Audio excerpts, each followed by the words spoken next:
à se tordre de Alphonse Allais. Ferdinand. Les bêtes ont-elles une âme? Pourquoi n'en auraient-elles pas? J'ai rencontré dans la vie une quantité considérable d'hommes, dont quelques femmes, bêtes comme des oies, et plusieurs animaux pas beaucoup plus idiots que bien des électeurs.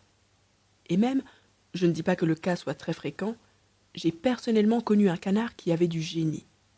Ce canard, nommé Ferdinand en l'honneur du grand Français, était né dans la cour de mon parrain, le marquis de Bellevaux, président du comité d'organisation de la Société générale d'affichage dans les tunnels. C'est dans la propriété de mon parrain que je passais toutes mes vacances, mes parents exerçant une industrie insalubre dans un milieu confiné. Mes parents, j'aime mieux le dire tout de suite, pour qu'on ne les accuse pas d'indifférence à mon égard, avaient établi une raffinerie de phosphore dans un appartement du 5e étage, rue des Blancs-Manteaux, composé d'une chambre, d'une cuisine et d'un petit cabinet de débarras, servant de salon. Un véritable Éden, la propriété de mon parrain, mais c'est surtout la basse-cour où je me plaisais le mieux, probablement parce que c'était l'endroit le plus sale du domaine. Il y avait là, vivant dans une touchante fraternité, un cochon adulte, des lapins de tout âge, des volailles polychromes et des canards à se mettre à genoux devant, tant leur ramage valait leur plumage. Là, je connus Ferdinand, qui à cette époque était un jeune canard dans les 2 ou 3 mois. Ferdinand et moi, nous nous plûmes rapidement. Dès que j'arrivais, c'étaient des coins-coins de bon accueil, des frémissements d'ailes, toute une bruyante manifestation d'amitié qui m'allait droit au cœur. Aussi l'idée de la fin prochaine de Ferdinand me glaçait-elle le cœur de désespoir. Ferdinand était fixé sur sa destinée, conscius sui fati. Quand on lui apportait dans sa nourriture des épluchures de navets ou des cosses de petits pois, un rictus amer crispait les commissures de son bec, et comme un nuage de mort voilait d'avance ses petits yeux jaunes. Heureusement que Ferdinand n'était pas un canard à se laisser mettre à la broche comme un simple dindon. Puisque je ne suis pas le plus fort, se disait-il, je serai le plus malin. Et il mit tout en œuvre pour ne connaître jamais les hautes températures de la rôtissoire ou de la casserole. Il avait remarqué le manège qu'exécutait la cuisinière chaque fois qu'elle avait besoin d'un sujet de la basse-cour. La cruelle fille saisissait l'animal, le soupesait, le palpait soigneusement, pelotage suprême. Ferdinand se jura de ne point engraisser, et il se tint parole. Il mangea fort peu, jamais de féculents, évita de boire pendant ses repas, ainsi que le recommandent les meilleurs médecins. Beaucoup d'exercice.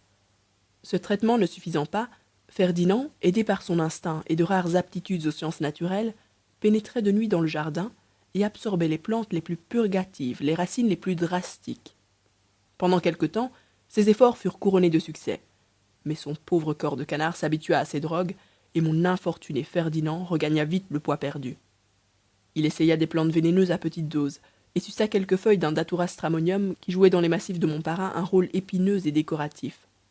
Ferdinand fut malade comme un fort cheval et faillit y passer.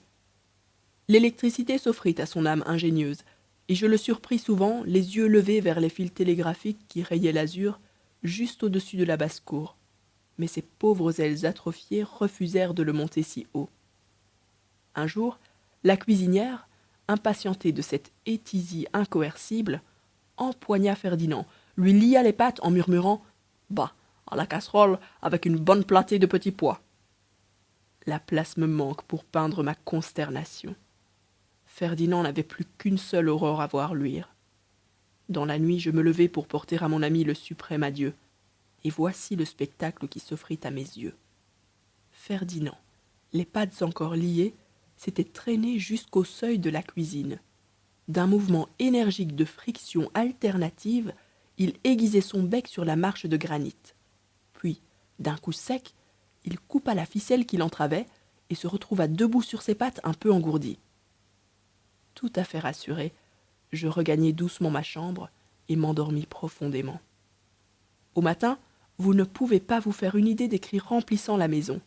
La cuisinière, dans un langage malveillant, trivial et tumultueux, annonçait à tous la fuite de Ferdinand. « Madame, madame, Ferdinand qui a fichu le camp !» 5 minutes après, une nouvelle découverte la jeta hors d'elle-même. « Madame, madame, imaginez-vous qu'avant de partir, ce cochon-là a boulotté tous les petits pois qu'on devait lui mettre avec !» Je reconnaissais bien à ce trait mon vieux Ferdinand. Qu'a-t-il pu devenir par la suite? Peut-être a-t-il appliqué au mal les merveilleuses facultés dont la nature, alma parens, s'était plu à le gratifier. Qu'importe, le souvenir de Ferdinand me restera toujours comme celui d'un rude lapin. Et à vous aussi, j'espère. Fin de Ferdinand.